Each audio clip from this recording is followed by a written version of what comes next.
Hello, everyone. This time I'll be sharing with you the adult video Sunday school lesson for this coming Sunday, January 14th.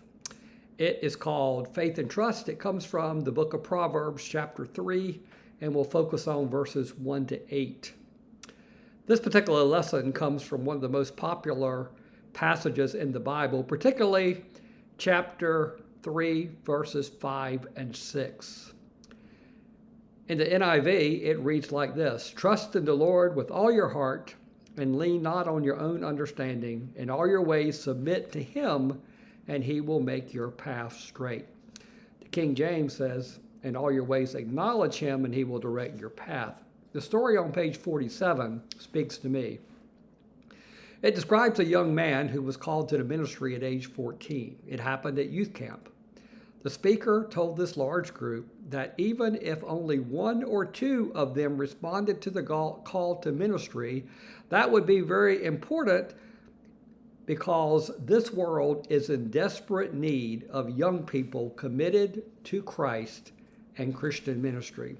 The young man took his calling seriously. He excelled academically in high school, particularly in the field of science. He led Bible studies for his youth group. He told his pastor he wanted to prepare for medical missions. But while in college, tragedy struck his family. His father and brother were unfortunately killed in an auto accident.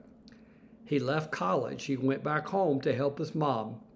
One wealthy community person took note of this young man's faithfulness and, working through the pastor, pledged to pay all of the young man's expenses through medical school. That was great. The pastor told the young man, quote, "All that has happened has been extremely hard for you, but you've remained faithful.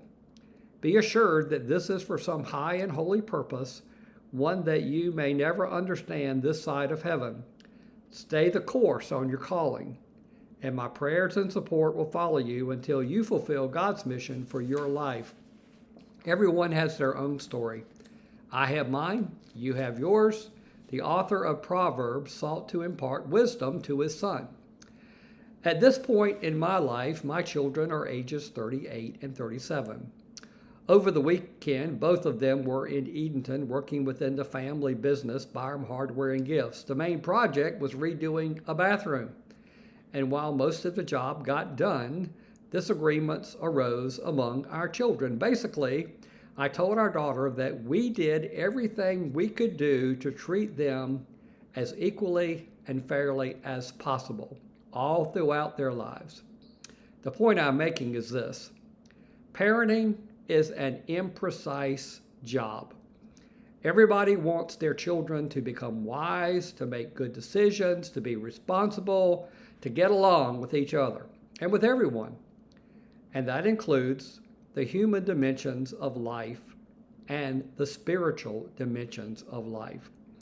While both are interconnected, we must begin with the spiritual.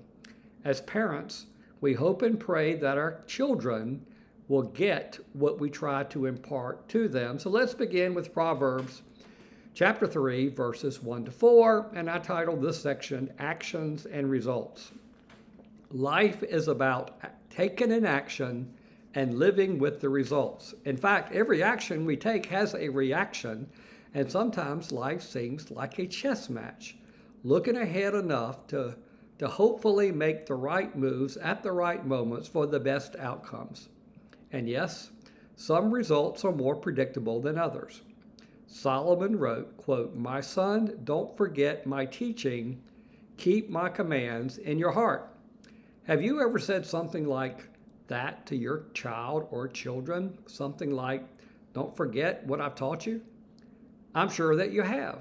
And truthfully, you don't know whether instruction takes place until you see the results. You're not going to bat 1,000 as a parent. If you do, then you need to write a book for everyone else. But the indicator to success happens when it reaches the heart level, not just the head level, the heart level.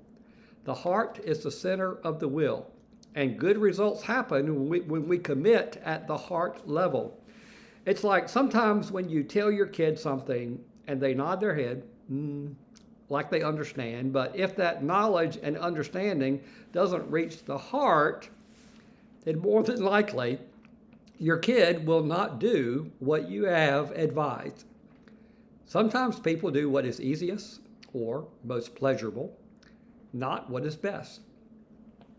Solomon gives the results in verses 2 to 4, and there are 4 of these. 1, it will prolong your life. 2, it will bring you peace. 3, it will bring you prosperity. And 4, that you will win favor with God and man. And so if you're a teacher and doing this lesson, then you might want to elaborate on those 4 results because they deserve attention. I don't have the time to do it here. The second comes from verses 5 and 6, and I titled this, Trust, Limits, and Submission. What is trust? Trust is belief. Trust is faith. Trusting in God is believing even when you don't understand. Human intellect and understanding serves us well most of the time, but not all of the time. Not everything is explainable. Not everything makes sense in the moment. Sometimes trusting God is just letting go and letting God. Trust, belief, faith is submitting to God. We are to submit to God in what? The answer, everything. Let me tell you that is difficult to do. All of us want to hold something back because we like control. But if you want to be going in the right direction all the time, you must submit control of your life to God. On page 52 of the Learner's Guide is a commentary of Rick Warren's famous book, The Purpose-Driven Life.